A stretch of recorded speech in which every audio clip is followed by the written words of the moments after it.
네, 안녕하십니까. 저는 사회문화 수업 파트 A를 담당하고 있는 천안 쌍용고등학교 교사 최명입니다. 음, 시험이 시험이 끝났으니까, 2회고사가 끝났으니까, 이제 더 이상 수업은 없을 거라고 기대하신 여러분의 마음 알고 있습니다. 제 마음도 그렇습니다. 심지어 저는 지금 배수의 진을 치고 동영상 강의를 만들고 있는 중입니다. 네, 알아요. 여러분의 마음 압니다.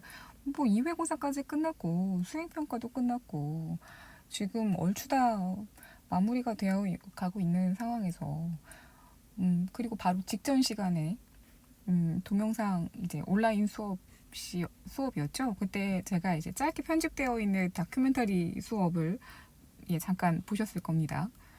그랬으니 이것이 바로 학기 말인가라고 생각하셨을 텐데 뭐 잠깐 쉬어가라고 한 거지. 아직 단원이 남아있지 않습니까? 우리에게는 5단원이 남아있으니까요. 네. 혹시나 싶어서 다시 보여드리자면 5단원은 사회 변동과 지금 어느 정도로 제가 배수의 진을 치고 있냐면요. 저는 천성이 게을러요. 진짜 게으릅니다. 그래서 일을 잘 미뤄둡니다. 책상 정리도 잘 못합니다. 그래서 교무실에 있는 제 책상은 혼돈의 카오스죠. 근데 시험이 우리가 목요일날 끝났잖아요. 그리고 여러분은 목요일날 끝나자마자 바로 이제 온라인 수업을 들어갔잖아요. 근데 아직 저희 반 뽀시래기들은 지금 등교 계약이 시험 중간에 이렇게 시작이 돼가지고 학교를 막 나오고 있단 말이에요. 그러니까 막 애들은 애들대로 막 챙겨야 되고 또 제가 3학년 수업을 하고 있어서 3학년 수업 수행평가도 막 점수 다시 막 이제 막 뭔가 해야 되고 하고 막 정신이 없는 상태에서 아직 5단원이 남아있는데 수업을 아직 제가 못 만든 거예요. 그래서 재빠르게 금요일날 수업은 이제 다큐멘터리로 이렇게 대체를 해놓고 빨리 PPT를 완성을 해가지고 이제 강의를 만들어야지 하고 있었는데 제 주말이 된 거죠. 네. 주말은 뭐예요, 왜요? 그럼요, 주말은 있는 힘껏 사람이 게을러져야 됩니다. 제가 어느 정도로 게으르냐면 저는요, 지난번에 제가 왜 지휘와 역할하면서 저는 저희 집에서 막내라고 말씀드렸잖아요. 둘째입니다. 제 위로 곰탱이 AKA 우리 오빠가 있어요.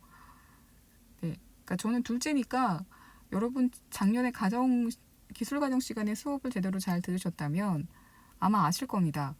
첫째 아이보다 둘째 아이는 예정일에 딱 맞춰서 출산이 되죠. 근데 저는 보름 가까이 늦게 나온 아이입니다. 저희 엄마가 너무 답답해서 병원 가서 물어보셨대요. 왜 안 나오는 거냐고. 그러면 의사 선생님이 또 화를 내셨대요. 왜 이 아이는 안 나오는 거냐고. 그 정도로 저는 게으릅니다. 그러니 당연히 주말 내내 뭐 했겠어요? 놀았죠. 그럼요. 비도 오고, 네? 비도 오고 그래서 놀았습니다. 그리고 이제 코앞에 다가온 이 월요일 더 이상 미룰 수가 없어서 저는 일단 집을 벗어나야 된다는 생각이 들어서 집을 벗어났습니다. 집에는 위험한 존재가 있거든요. 방바닥과 이불 그리고 그 슬리핑 그 인형이죠. 오구 인형 이렇게 위험합니다. 한번 누우면 일어날 수가 없어요. 그래서 일단 그것들로부터 벗어나기 위해서 저는 지금 최고로 불편한 장소에서 최고로 불편한 자세로 지금 하고 있습니다. 아마 지금 차 안인데요. 지나가는 사람들은 아마 저 정신 나간 여자가 뭘 하고 있는 건가라고 생각할 겁니다. 여기는 교실보다도 더 무한한 장소입니다. 그러니 빨리 수업을 진행하고 저는 얼른 집에 돌아가야겠습니다. 오늘은요, 사회 변동이에요. 교과서로는 5단원입니다. 우리가 1회고사, 2회고사 해서 1, 2, 3, 4단원까지 참 바쁘게 왔습니다. 집중이 수제였기 때문에 1회고사, 2회고사에서 벌써 4개의 단원까지 다 마무리를 했고, 이제 마지막 사회 변동과 관계되어 있는 그러니까 현대 사회가 재빠르게 지금 빠르게 변화하고 있잖아요. 그 빠르게 변화하고 있는 현대 사회에서의 사회 문화 현상과 관련되어 있는 그런 개념들을 다루고 있는 게 5단원입니다. 이 5단원에 대한 이야기를 남은 시간 동안 이제 빠르게 훑어보고 이제 사회 문화를 마무리하려고 합니다. 오늘은요. 별로 많이 어렵지 않습니다. 사회 변동이 뭐냐, 그리고 사회 변동을 설명하는 이론에는 무엇이 있느냐라고 해서 변동을 설명하는 이론에는 크게 4가지가 있거든요. 그 4가지 살펴보고 정리하도록 하겠습니다. 우선 사회 변동의 의미와 요인 이렇게 되어 있는데요. 변동이라고 하는 건 이렇게 보시면 돼요. 물질적 사회의 물질적 혹은 비물질적 요소가 부분적으로 변화하거나 또는 전체적으로 변화하는 현상을 사회 변동이라고 한다. 그러니까 물질적 요소, 비물질적 요소 이렇게 하는 거 되게 어렵죠. 이게 뭘 얘기하냐면요. 물질적 요소라고 하는 건 눈에 보이는 거예요. 그러니까 과학기술 수준, 그러니까 과학기술의 발전 또는 뭐 경제적으로 무언가 생산을 하는 어떤 생산 양식의 뭐 변화 뭐 이런 것들 있죠. 그래서 눈에 보이는 것들의 어떤 변화, 그리고 비물질적 요소라고 하는 건 눈에 보이지 않는 것들을 얘기합니다. 그러니까 사람들의 가치 또는 사회 구성원들끼리 이제 약속하는 규범, 이러한 것들이 바뀌는 것들, 이러한 것들, 변화하는 것들을 사회 변동이라고 하는데, 이런 사회 변동이 왜 나타났냐 라고 하는 거든요. 일단 사전에 얘기하죠. 땡큐 EBS. 예, EBS에서 자료를 좀 가지고 와봤습니다. 사회 변동의 요인으로는 크게 이렇게 설명을 합니다. 일단 첫 번째, 과학과 기술이 발달했기 때문이라고 얘기합니다. 과학기술이 발달했기 때문에. 그러니까 예를 들면 19세기 초, 그러니까 1800년대 말에 영국에서 증기기관이라고 하는 게 발명이 됐어요. 그렇게 되니까 이제부터는 생산을 하는 데 있어서 이전에는 사람의 손을 거치고 어떤 노동력을 활용한 그런 어떤 이제 기계, 그러니까 사람의 힘을 빌어서 만드는 그런 어떤 생산 양식이었는데, 이제는 증기기관이라고 하는 것을 활용해서 기계를 돌리고 그것에 따라서 대량 생산이 가능해지는 산업사회로 사회가 변화가 됐죠. 그 이전에 어떤 농업 중심의 사회에서. 그리고 또 지금은요, 정보통신 기술, 어떤 과학기술의 발전, IT 기술 이러한 것들이 정말 굉장히 빠르게 변화하고 있잖아요. 그러니까 이제는 산업사회 아니죠. 띠띠 뭐예요? 네, 정보사회입니다. 심지어 요즘에는 뭐까지 얘기 나오고 있어요? 4차 산업혁명 이런 것까지 얘기하죠. 3차 사회 아닙니다. 4차 사회.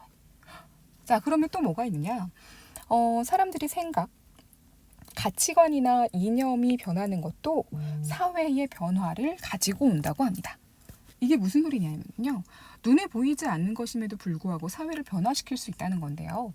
예를 들면 혹시 중학교 때 사회 시간에 배웠을 텐데, 세계사 시간에 그 중세에서 그 이제 근대로 넘어오게 되는 그런 어떤 이제 계기가 마련이 됐던 게 이제 근대 사상, 사람들의 생각의 변화가 좀 나타났기 때문이다라고 하면서 계몽사상이라고 하는 것을 사람들이 얘기하거든요. 그러니까 이전에는 사람들이 모든 어떤 질문에 대한 그 정답을 종교에서 찾았던 거죠. 그러니까 이건 왜 그래? 라고 한다면 이건 이제 뭐 신이 그렇게 뭐 만들었기 때문에, 신의 뜻이 그렇기 때문에, 이런 식으로 해서 이제 더 이상 생각하려고 한다던가 또는 그 이유를 찾아보려고 한다던가 하는 그런 어떤 시도를 하지 않았는데, 이 계몽할 때 계몽이 의미하는 게 뭐냐면은요, 어리석음에서 깨어나다라고 하는 뜻이래요. 그러니까 지금까지 너무나도 당연하게 생각해왔던 어떤 그러한 것들, 어떤 사회 구조적인 것들, 신분제와 관련된 것들, 또는 어떤 뭐 주변의 모든 어떤 생각하는 방식들, 이러한 것들이 그동안 어리석게도 우리가 너무 당연하게 생각한 건 아니었을까라고 하는 어떤 그런 사상이거든요. 그래서 그것에서 벗어나기 시작하니까 사람들이 이거 아니네 라고 하면서 시민혁명으로 이어지게 되는 그런 어떤 그 단계를 밟아오게 된 거죠. 그래서 왜 시민혁명에 영향을 준 거 3가지 했을 때 뭐 계몽사상, 그리고 뭐 갑자기 기억이 안 나네요. 네, 뭐 사회계약설 뭐 이런 거 얘기 나오잖아요. 그렇죠? 자, 그리고 또 이 프로테스탄트 윤리라고 하는 건 이제 여러분 혹시 윤리화 사상이나 생활과 윤리 뭐 이런 거 과목을 선택해서 듣게 되면 그때 이제 나오게 될 텐데 이게 뭐냐면 이 프로테스탄트라고 하는 게 청교도입니다. 그러니까 기존에 있던 카톨릭에서 이제 구교, 신교 이렇게 나누어지게 돼서 이제 지금 현재 말하는 기독교라고 하는 어떤 그런 뭐 종교 혁명 뭐 이런 게 나오죠. 네, 그래서 그때 이제 신교라고 하는 그런 청교도들 이제 기존의 어떤 가톨릭에서 좀 이제 다른 어떤 방식의 그런 어떤 믿음을 이제 선택한 사람들이 굉장히 돈을 잘 벌더래요. 네, 굉장히 열심히 일을 하고 그리고 경제적으로도 굉장히 어떤 부를 잘 축적하더래요.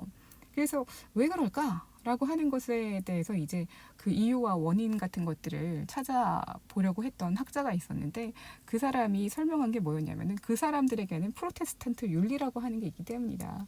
예, 그래서 소명의식 뭐 이런 거 얘기하거든요. 그래서 이 직업 어떤 내가 하고 있는 일 이러한 것들은 신께서 나에게 그 일을 하도록 정해주셨기 때문에 신께서 나에게 주신 어떤 운명 같은 그런 것이기 때문에 이 일을 열심히 수행하는 것이 이제 신의 뜻대로 살아가는 어떤 그런 방식이다라고 하는 것하고 이렇게 연결되다 보니 뭐 직업적으로 열심히 일하면 돈이 잘 벌리는 건 당연하잖아요. 그렇게 되다 보니까 이제 돈을 가지고 이렇게 해서 뭐 자본주의가 이제 형성되고 발전하는데 영향을 주었다라고 하는 거죠. 이 이전하고는 또 다른 형태의 그런 사회가 이제 나타나게 된 거죠.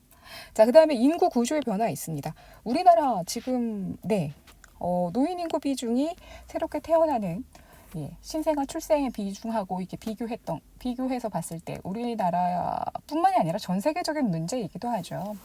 노인 인구층 만 64세, 65세 이상의 노인 인구가 점점 차지하는 비중이 높아지면서 이제 고령 사회, 고령화 사회 이렇게 얘기하는데 이제 고령화가 아니라 우리는 고령 사회로 이제 들어가게 되는 거죠. 이제 점점 국가가 이제 나이가 들고 있다.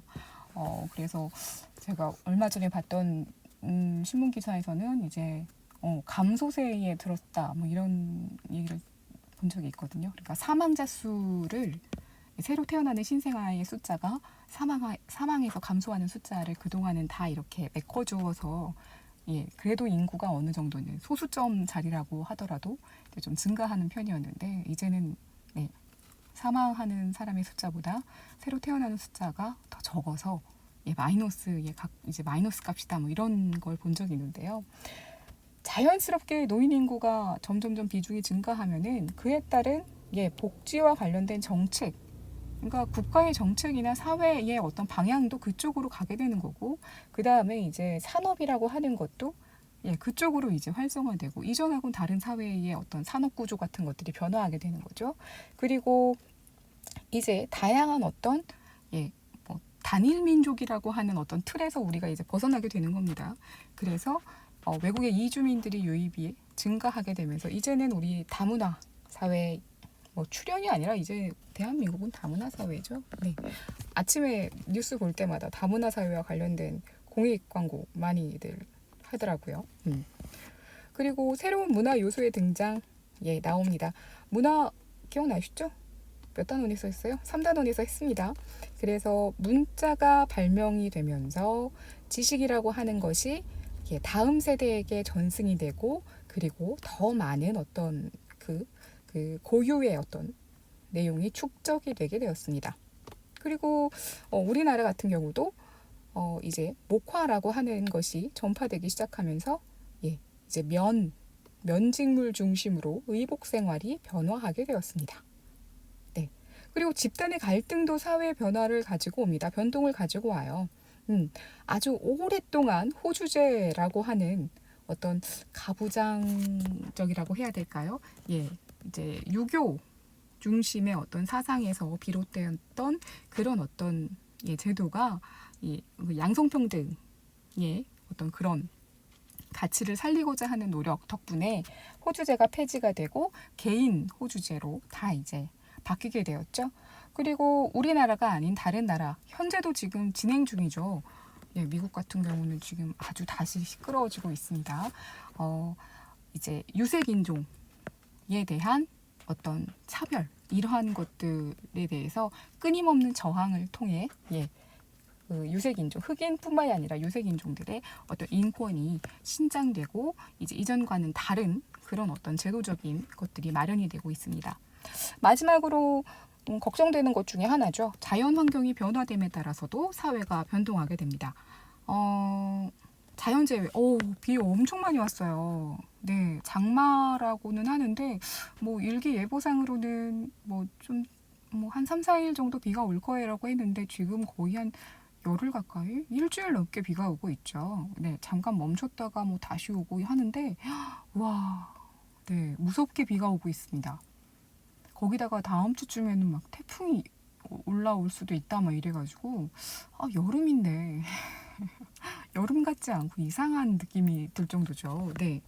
그래서 이 자연재해, 특히 우리나라 같은 경우에는 여름에 그 집중호우가 점점 더 막 그 빈도수가 높아지는 느낌이죠.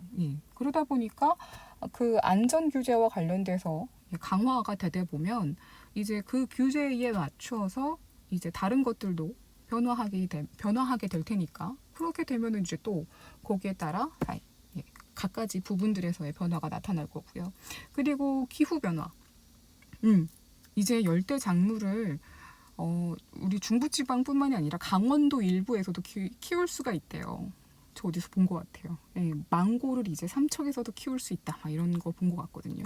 네, 그러니까 이제 점점 변화하는 기후에 맞춰서 어떤 환경과 어울려서 살 수 있는 그런 어떤 생활 양식이 조금씩 바뀌어 나가고 있습니다.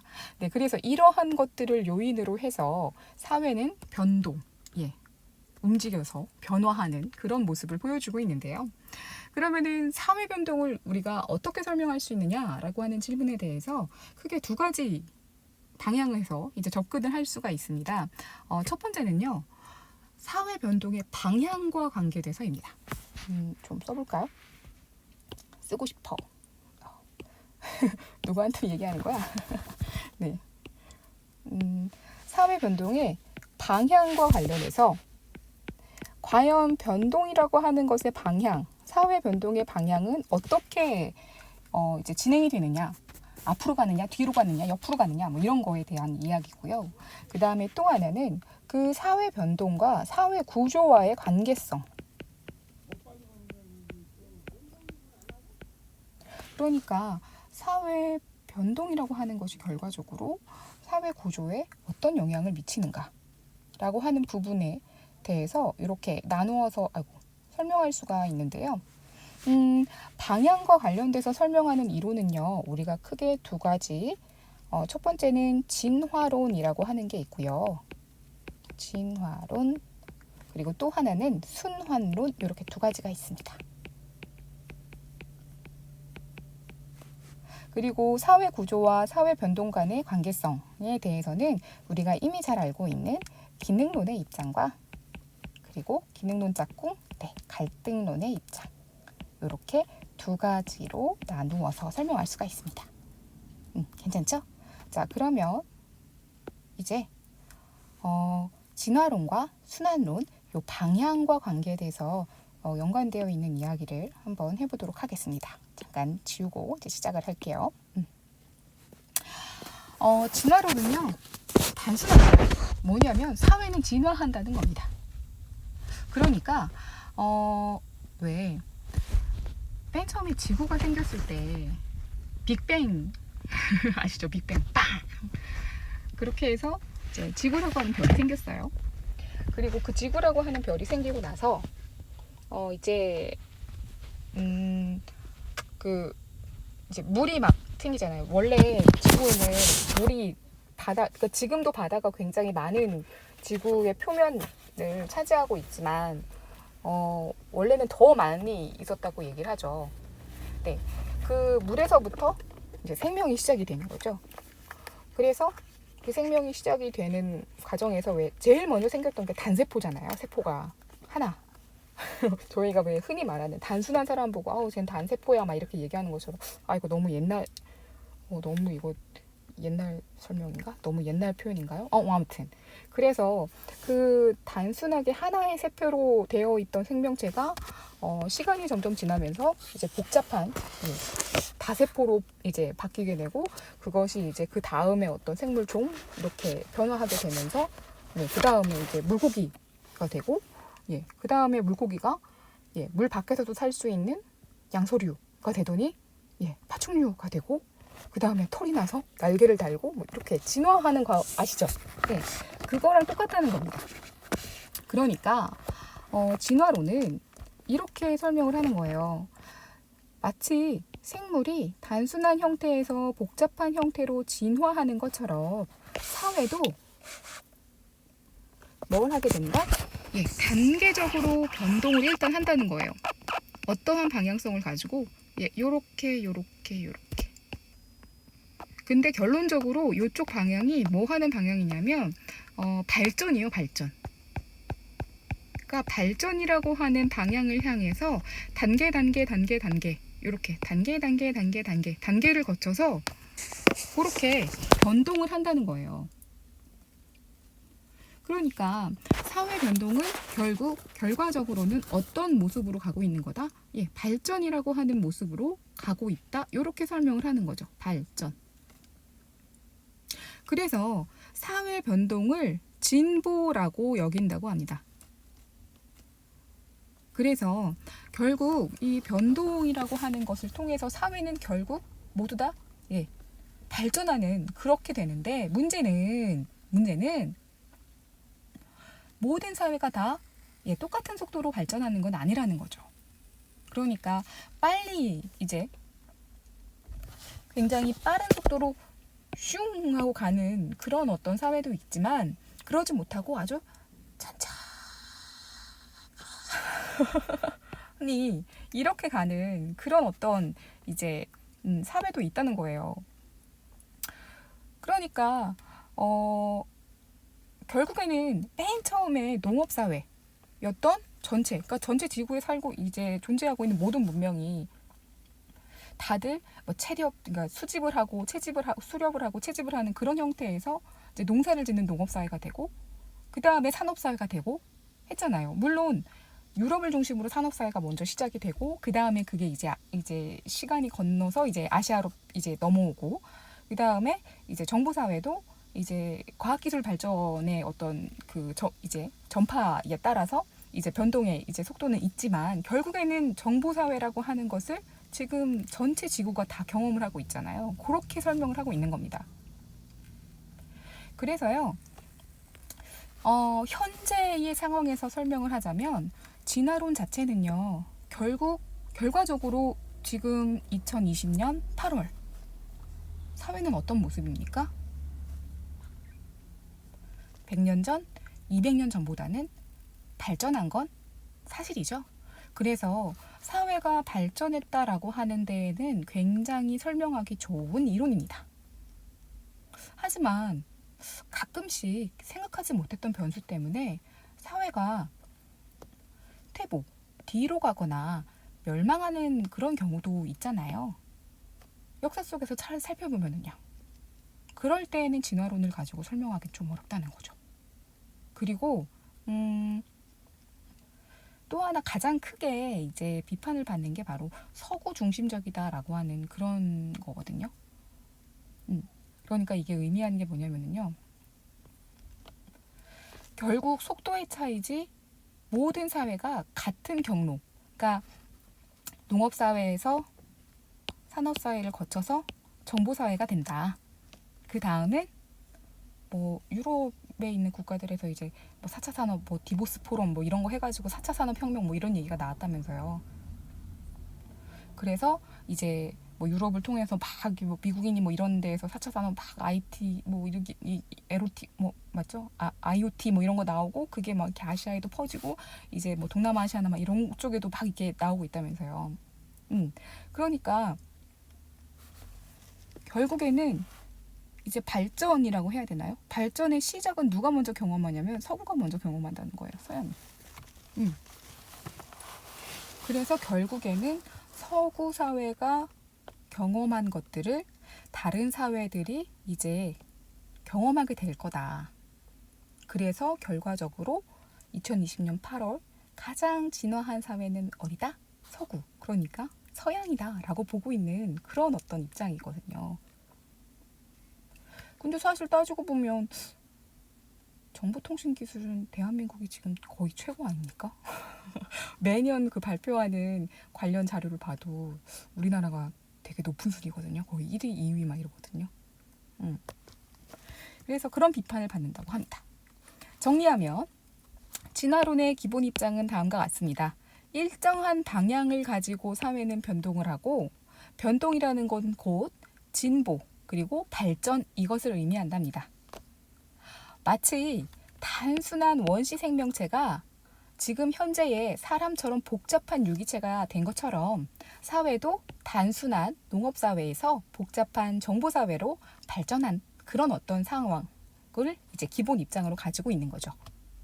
그래서 단계를 거쳐 현재 발전된 지금 현재 상황 또는 사실 어제보다는 오늘 그리고 오늘보다는 내일 과학기술이라고 하는 건 더 계속 발전해 나가고 있을 거잖아요.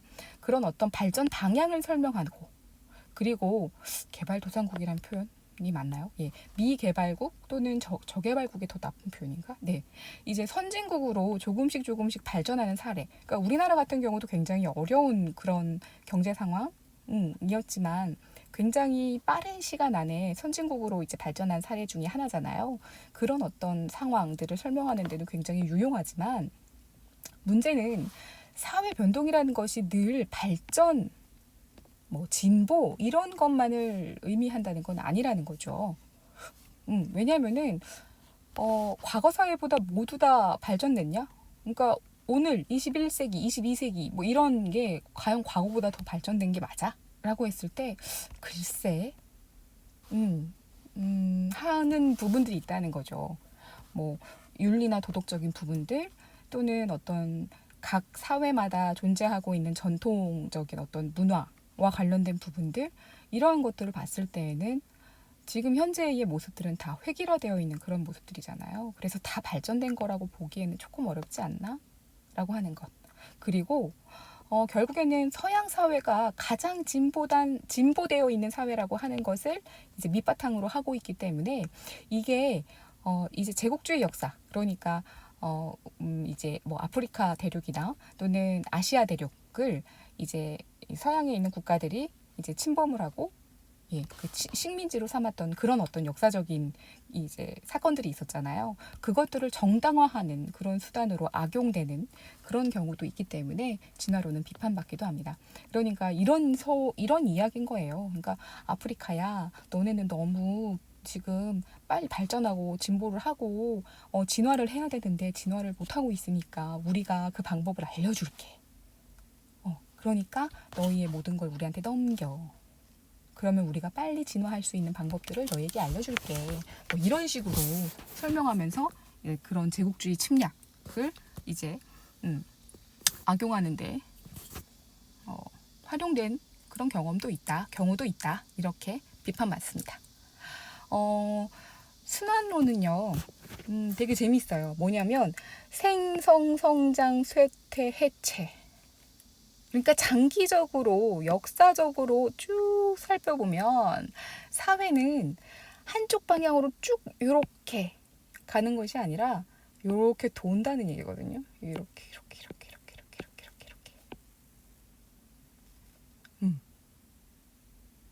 그러니까 우리나라 입장에서 보면 이런 거예요. 왜 조선시대. 그러니까 조선이라고 하는 나라가 막 이제 생성이 됐어요. 처음에 조선.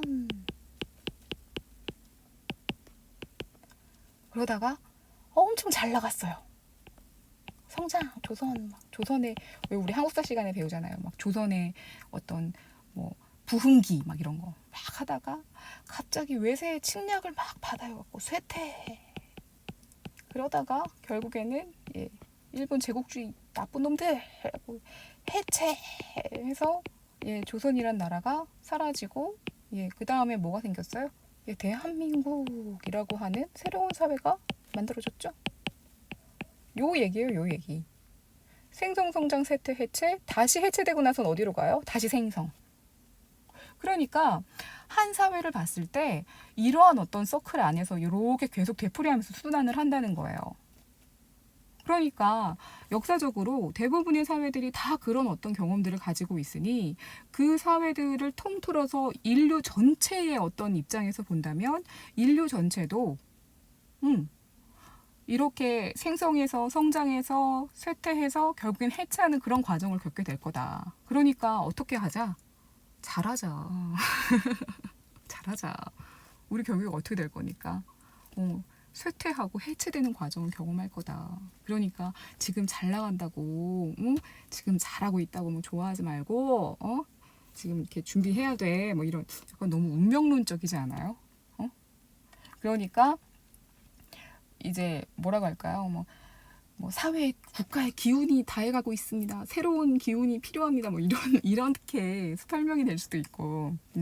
그러니까 길게 놓고 봤을 때. 뭐 한 국가든 한 사회든 아니면은 인류 전체의 역사든 긴 시간 장기적인 입장에서 설명을 했을 때 순환론이라고 하는 것은 분명히 의미가 있어요. 그러니까 그 사회 안에서의 어떤 변동 그리고 어떤 모든 것들은 늘 좋은 방향으로 나아가는 것이 아니니까 우리가 늘 그 다음에 대해서 늘 염려하고 고민하고 하는 그런 자세가 필요하다. 뭐 어떤 장기적인 안목 이러한 것들에 대해서 이제 시사점을 준다는 점에서는 굉장히 좀 의미를 가질 수는 있어요. 하지만 문제는요, 좀 너무 운명론적이고 왜라고 하는 질문에 대해서는 대답을 하지 못합니다. 왜 사회가 생성해서 성장해서 쇠퇴하고 해체하는지 그걸 사회 구조적인 측면에서는 설명하기 어려워해요. 그러니까 아까 그 진화론처럼 왜 사회 변동이 발생해요? 과학기술이 어쩌고저쩌고 뭐 인구의 구조가 어쩌고저쩌고 이런 식으로 설명을 하지 못하고 그냥 그것은 사회의 기운이 약간 이런 식이기 때문에 좀 어떤 뭐랄까요? 이렇게 정확하게 설명하기 어렵다는 거. 그리고 이제 과거를 통해서 어떤 미래를 배우자, 뭐 과거를 배워서 미래를 준비하자라고는 얘기는 하지만 이게 상황이 늘 똑같진 않잖아요. 예, 과거의 상황이 그리고 그 과거의 상황에서 배웠던 결론이 현재에도 또 다시 이제 적용했을 때 잘 들어맞을 거다?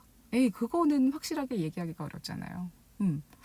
그리고 그때 당시에는 그런 어떤 반응이나 또는 그런 어떤 결론밖에 내리지 못했을지는 모르지만 시간이 지나고 나서 지금의 어떤 사람들은 다른 선택을 할 수도 있잖아요. 왜냐하면 그 사이에 사람들은 많은 것들을 또 배웠고 많은 것들을 또 알게 됐으니까. 그래서 다른 선택을 할 수도 있다. 다시 말해서 어떤 인간이라고 하는 존재가 가지고 있는 그런 어떤 능동적인 면들, 어떤 인간의 발전 가능성들 이러한 것들에 대해서는 굉장히 좀 낮게 평가를 하고 있는 거죠. 왜냐면은 너무 운명론적이잖아. 서쪽 하늘에서 별이 크게 떨어졌습니다. 뭐 이런 느낌이잖아요. 그래서요. 순환론을 정리하면 다음과 같이 얘기할 수 있습니다. 일단 그 유기체하고 그러니까 앞에서 얘기하고 있는 진화론처럼 그러니까 진화론 같은 경우는 단순한 생명체가 복잡한 유기체가 된 것처럼 사회도 발전한다의 입장이라면 순환론은 사람이 태어나서 성장하고 이제 발전하고 이제 뭐 장성한 다음에 그 다음에 이제 서서히 늙어가면서 이제 죽잖아요. 어떤 그러한 과정처럼 사회도 생성, 성장, 소멸, 쇠퇴, 소멸의 과정을 반복하게 된다. 그래서 이렇게 돌아가는 그런 어떤 모습이다. 그래서 이런 순환적인 돌아가는 그런 변동을 반복하는 것이 바로 사회 변동이다라고 이야기를 하는 거고요. 대부분 어떤 지난 역사 속에서 과거 속에서 어떤 과거에 이미 나타난 사회 변동을 가지고 이제 설명을 하는 그런 어떤 해석 방법이기 때문에 이제 계속 뭐라고 할까요? 이제 끊임없이 계속 반복되는 어떤 그런 동일한 패턴의 사회 변동 부분에 대해서는 굉장히 해석을 하고 설명을 하는 데는 유용하고요. 그리고 흥망성쇠 이거 되게 웃기다. 그러니까 어떤 내부적인 요인, 내부적인 갈등 또는 갑작스럽게 터진 전쟁 이런 것 때문에 이제 국가가 이제 뭐 생겼다가 없어지고 또 생기고 없어지고 하는 이런 것들의 사례를 설명하기에는 굉장히 적합한 그런 이론입니다. 하지만 미래를 예측한다는 데에 대해서는 좀 적합하지 않다. 그러니까 너무 좀 운명론적인 그런 어떤 입장을 표현하고 있는 그런 이제 이론이기 때문에 어떤 인간이 가지고 있는 역동성, 자율성 이러한 것들을 과소평가하고 있고, 그리고 왜 그때는 그때고 지금은 지금이야 뭐 이러한 어떤 것에 대해서는 또 설명하기 어려워서 미래도 과연 그때처럼 미래도 결국엔 또 그렇게 될까라고 하는 것에 대해서는 좀 적합하지 않고, 그리고 왜 단기적인 사회 변동, 그러니까 순환론이라고 하는 그 흥망성쇠라고 하는 게 그냥 우리가 한 국가가 이제 생겨나서 없어지는 그냥 역사 속에서 그런 것만 봐도 뭐 1, 2년 사이에 사라지고 뭐 이런 게 아니잖아요. 굉장히 막 몇백 년, 길게는 막 1000년 이상씩도 유지되는 그런 어떤 국가들도 있잖아요. 그런 국가들의 어떤 경험이나 내용을 바탕으로 이야기하고 있기 때문에 뭐 10년, 20년 사이에 확 바뀌는 사회 변동 또는 1, 2년 사이에 갑작스럽게 변하는 어떤 그런 모습들에 대해서는 좀 설명하는데 한계가 있다. 단기적인 사회 변동에는 좀 설명이 어렵다라고 하는 그런 비판을 받기도 합니다. 괜찮죠? 자, 이게 사회 변동의 방향과 관계돼서 설명하는 사회 변동 이론이라고 한다면요. 이제는요. 사회 구조하고 사회 변동이 어떤 관계에 있는지에 대해서 이야기하는 기능론과 갈등론의 입장을 살펴보고자 합니다. 제가 지금 빨리 이거를 만들어야겠다라고 생각을 해서 지금 극한의 상황을 일부러 만들었다고 했잖아요. 근데 극한의 상황이 지금 슬슬 효과를 보고 있습니다. 더워요. 그리고 지나가는 사람들이 그리고 힐끔힐끔 쳐다보는 것 같습니다. 창피해 죽겠습니다. 이게 하지만 인간은 늘 실수를 반복하고 변화하지 않죠. 저는 또 아마 다음번 수업을 이렇게 극한의 상황에서 데드라인을 눈앞에 두고 만들 겁니다. 난 한 사람은 어쩔 수가 없으니까. 아이고 못 말려 진짜. 네. 우리 교과서를 보는 것보단 차라리 이걸 보는 게 나을 것 같아요. 우리 기능론하고 갈등론하고 그 맨 처음에 이야기했었던 그때 한번 기억을 더듬어 봅시다. 기능론과 갈등론의 입장에서 변화라고 하는 것을 어떻게 바라봤었는지를 생각해 보면 사회 변동에 대해서 어떻게 이제 설명하려고 하는지는 굉장히 간단하게 끌어올 수 있을 것 같거든요. 자, 기능론은 사회의 각 제도들, 구조들, 어떤 이러한 각 부분들은 다 제 기능을 가지고 있다라고 하는 게 기능론의 입장이었잖아요. 그래서 그 각 부분들이 제 기능을 제대로 잘 수행하고, 그래서 사회 유기체, 유기체설에서 영향을 받아서 서로 연결되어 있는, 그래서 서로 상호작용을 하면서 그 상태를 항상 유지하고자 하는, 그래서 기능론이 설명할 때 가장 좋아하는 표현이 뭐였어요? 조화, 안정, 유지, 이거였죠? 자, 근데 여기에 갑자기 변동이라는 녀석이 등장했습니다. 변동은 뭐예요? 유지예요? 안정이에요? 아니죠. 뭐예요? 변동은 기능론의 입장에선 불균형이에요. 갑자기 뭐가 깨져버렸기 때문에 그 깨져버린 상황에서 다시 어디로 돌아가기 위해 원래의 균형 상태로 돌아가기 위해서 나타나는 일시적인 현상, 그게 바로 사회 변동이다 라고 보는 거죠. 오케이? 괜찮아요? 그러니까 이런 거예요. 기능론의 입장에서 한 사회가 이렇게 존재를 하고 있을 때 이 사회 안에 존재하는 각각의 기능들 있잖아요. 각각의 구조들. 이 각각의 구조들이 제 기능을 잘 수행하고 있고 그 수행하고 있는 이제 그 역할들이 아무런 문제가 없고 서로 충돌이 없고 그러면 사회 변동 같은 것들도 안 일어나요. 근데 어느 부분에서 뭔가 문제가 핑 하고 터져. 그러면은 요 핑 하고 터진 것들 때문에 유기체설, 다른 데하고 다 연결되어 있죠. 이 부분들이.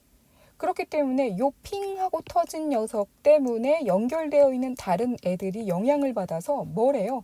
균형이 깨져버린다고. 그래서 불균형이 되는 거예요. 그러면 이 불균형이 되어 있는 상태에서 뭐 하기 위해서 다시 균형을 찾기 위해서 야 여기 핑 터졌어. 메꿔 그 메꿔라고 하는 그 과정. 불균형에서 새로운 균형을 찾아가는 그 과정을 사회 변동이라고 얘기를 하는 거죠. 괜찮아요? 그래서 결국에는 비정상적인 어떤 부분을 극복해서 원래의 균형과 안정을 되찾는 과정. 요게 바로 사회 변동이라고 보는 겁니다. 그럼 교과서에서는 어떻게 설명하고 있는지 볼까요? 이렇게 보고 있네요. 기능론은 사회 변동을 사회 부분 또는 전체가 일시적인 불균형을 극복하고 새로운 균형의 상태를 찾아가는 과정이라고 본대요. 이해되죠? 그러니까 뭔가 어느 한 사회 구조의 부분에 문제가 생겼고 그 문제가 바로 해결이 된다면 다른 부분에 영향을 주지 않아서 계속 그 안정된 상태를 유지할 수 있겠지만 그 기능에 생긴 문제가 바로 해결되지 않아서 조금씩 문제가 이제 커지는 거예요. 그래서 조금씩 문제가 커지다 보니까 그 부분하고 연결된 다른 부분들, 다른 구조들에도 이렇게 영향을 줘서 이 문제 생긴 거하고의 어떤 균형 감각을 맞추려고 하다 보니 다른 애들도 거기에 이제 신경이 쓰여서 계속 균형을 이루면서 안정되어 있던 녀석이 불균형 상태로 이렇게 조금씩 변화하더라는 거지. 그럼 어떻게? 다시 원래의 어떤 균형감을 맞추기 위해서 나머지 애들이 같이 뭐 해주는 거예요. 요 문제가 생긴 애하고 이렇게 속도를 맞춰주기 위해서 거기에 이렇게 변해간다는 거예요. 그래서 생기는 사회 변동. 그러니까 아까 설명대로 하자면 여기 부분에서 이만큼이 없어졌어. 좀 극단적이긴 한데 원래 이렇게 되어 있던 애가 여기 이만큼이 없어졌어. 근데 처음부터 없어졌으면 상관이 없는데 아주 조금씩 없어진 거예요. 그러니까 요 없어진 부분만큼의 뭘 하기 위해서 균형감을 맞춰주기 위해서 나머지 애들이 뭐 하는 거예요? 없어진 부분하고 균형을 맞춰주려고 지들도 자기네들도 같이 슬림해지는 거야. 그래서 어떻게? 결과적으로는 요 사라진 것만큼의 어떤 그것들을 이제 덜어내고 이전처럼 예전과 같은 모습은 아니지만 요런 상태에서 다시 균형을 맞출 수 있게. 그래서 요 상태의 모습이 다시 안정과 조화를 유지할 수 있도록 요렇게 맞춰서 변해가는 거. 그게 사회 변동이라고 하는 거죠. 그러니까 이 기능론의 입장에서의 사회 변동이라고 하는 건 약간 뭐랄까요? 계속 사회의 어떤 균형과 안정과 조화라고 하는 걸 맞춰가기 위한 그런 조금씩의 어떤 그런 모습인 거예요. 문제가 생겼고 그 문제에 맞춰서 나머지 애들이 같이 발 맞춰주는 거. 그러니까 왜 2인 삼각 경기 이런 거 있잖아요. 여러 명이서 이렇게 서로 발 묶어가지고 이렇게 갈 때 한 명이 이제 속도가 느려졌어. 그러면은 나머지 사람들은 한 명이 느려졌으면 그 느려진 사람에 맞춰서 뭐 해줘야 돼요? 그 속도에 맞춰서 발걸음을 가져야 나머지 부분이 엉키지 않고 이게 똑같이 다 같이 갈 수 있잖아요. 근데 요 사람이 이제 속도가 느려졌는데 그 느려진 걸 고려하지 않고 나머지 사람들이 그대로 그냥 계속 가던 속도대로 가. 그럼 어떻게 돼요? 결국 느려진 사람이 넘어지게 되고 그 사람 때문에 나머지 나머지 사람들도 다 넘어질 거 아니에요. 그러니까 어떻게? 천천히 요 속도가 느려진 사람이 속도를 맞출 수 있을 때까지 조금씩 천천히 나머지 사람들이 속도를 맞춰주는 거. 그걸 사회 변동이라고 본다는 거예요. 그럼 결국엔 어떻게 돼요? 예. 이전과 같은 어떤 그런 사회 속도는 아니겠지만, 이제 걸음 그 2인 삼각의 그 속도는 아니겠지만, 예, 여전히 같은 속도를 유지하면서 같이 이렇게 앞으로 나아갈 수 있는 그런 어떤 상황이 계속 연결이 될 수 있겠죠. 그걸 보는 거예요. 그래서 점진적인 사회 변동. 그러니까 질서가 계속 유지가 되면서 사회가 그렇다고 해서 막 갑자기 복잡해지고 막 혼란스럽고 이런 게 아니라 사회의 어떤 그 구조나 모습은 계속 유지가 되는 그러한 어떤 상태에서의 아주 조금씩의 사회 변동을 설명하는 데에는 기능론이라는 이론이 굉장히 잘 맞아요. 하지만 모든 사회 변동이 이렇게 조금씩 이렇게 나타나는 건 아니잖아요. 급작스럽게 갑자기 혁명과 같이 갑자기 빵 하고 막 어느 날 아침에 새로운 아침이 열렸다. 뭐 이렇게 표현되는 그런 어떤 사건들 있잖아요. 그런 것들을 설명하는 데 있어서의 기능론은 적합하지 않죠. 그렇죠. 굉장히 어렵겠죠. 왜? 진짜 하루아침에 사회가 싹 하고 바뀌는 경우도 있잖아요. 그럴 때 기능론은 점진적이라고 하는 거는 뭘 의미하는 거야? 한 발 요거 얘기하는 거잖아. 근데 갑자기 총알처럼 쉥 요거는 설명하는 거 어렵지. 그렇죠? 자, 그럼 갈등론은요? 갈등론은? 갈등론의 기본은 이거죠. 뭐예요? 사회는 늘 갈등을 가지고 있어요. 이 갈등이 어디에서 왔는지를 얘기하자면 지배 집단과 피지배 집단의 어떤 경쟁, 투쟁. 지배 집단은 현재의 자신들의 모든 것들을 유지하고 지켜내기 위해서, 피지배 집단은 그런 어떤 사회 구조를 어떻게 하기 위해서, 불평등이 재생산되는 이 사회 구조를 다시 평등하게 만들기 위해서 계속 갈등 막 치고 박는다. 이렇게 얘기했던 거 기억나시죠? 그렇기 때문에 으르렁 요 갈등이라고 하는 어떤 요소가 계속 있기 때문에 요 갈등이란 녀석이 있는 한 뭐는 변동할 수밖에 없다. 사회는 변동할 수밖에 없다고 봐요. 왜? 치고받고 계속 싸우니까. 그래서 이제 기본적으로 유리한 상황에 있는 거는 이제 지배 집단이겠죠. 그러니까 지배 집단이 자신들의 어떤 상황을 계속 유지하기 위해서 이제 이렇게 누를 텐데, 요 누르고 있는 힘이 만약에 약해진다면, 요 누르고 있는 힘이 어느 순간 갑자기 좀 약해지는 순간이 온다면 어떻게? 뭐야? 하고서는 뭐 할 거예요? 지배 집단의 강제력이 약해지거나 아니면 기존에 누르고 있던 지배 집단은 여전한데 어느 순간 피지배 집단이 이렇게는 못 살겠다 하면서 갑자기 팡 하고 저항이 커지면 그것을 계기로 해서 사회가 변동한다는 거죠. 그러니까 지배 집단의 강제력이 약해지거나 또는 피지배 집단의 저항이 갑자기 팡 하고 커지면 그것을 계기로 사회가 변동한다. 그래서요, 사실 기능론은 이제 사회 변동과 관련돼서 주로 이제 그 권력 관계라던가 또는 어떤 사회적 그 가치를 가지고 있는 것들을 서로 어떻게, 희소 가치가 있는 것들을 어떻게 분배하느냐와 둘러싸인 그런 어떤 사회 변동 같은 것들을 좀 설명하는 데에는 좀 어려움이 있어요. 그러니까 사회가 질서를 유지하면서 이전보다는 조금씩 나아지는 상태, 또는 사회에서 어떤 좀 질서가 깨질 것 같지만 깨어지지 않고 계속 유지되면서 이전과는 다른 어떤 규칙들이 적용되는 그런 상황들, 이런 것들을 설명하는 데는 괜찮지만 갑자기 빵 하고 터져서 무언가 모순된 구조가 바뀌어지고 뭐 이러한 것들을 설명하는 데는 좀 한계가 있거든요.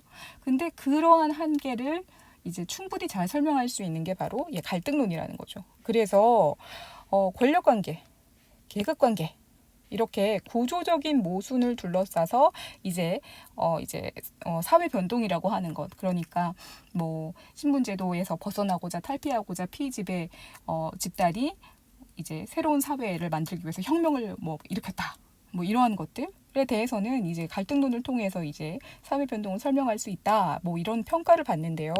문제는요, 갈등론이 가지고 있는 가장 큰 문제 뭐예요? 이 사람들에게는 늘 갈등과 대립만 있죠. 사회가 늘 으르렁 하는 건 아니잖아요.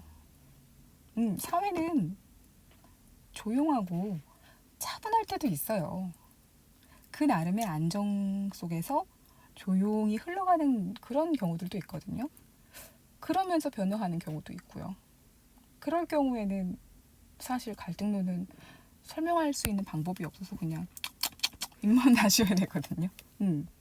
그 부분에 대해서는 굉장히 좀 비판을 받는 부분이 있다는 거죠.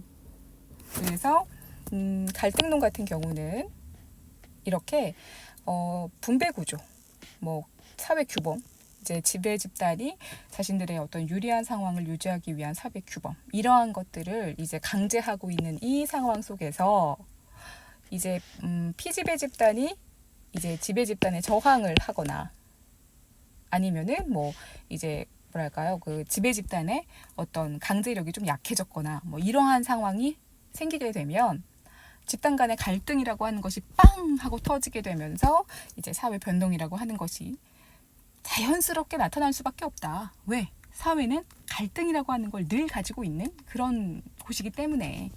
그래서 어떤 갑작스럽게 변화하는 어떤 사회 변동을 설명하기에는 굉장히 좀 좋다라고 하는 그런 평가를 받지만, 조화와 안정이라고 하는 사회의 또 다른 얼굴을 설명하기에는 좀 어렵다. 다시 말해서 갈등과 대립이라고 하는 것만 가지고 사회 변동을 설명하려고 하기 때문에 좀 한계가 있고 좀 좁게만 설명 가능한 부분들이 있다, 이런 비판을 받기도 합니다.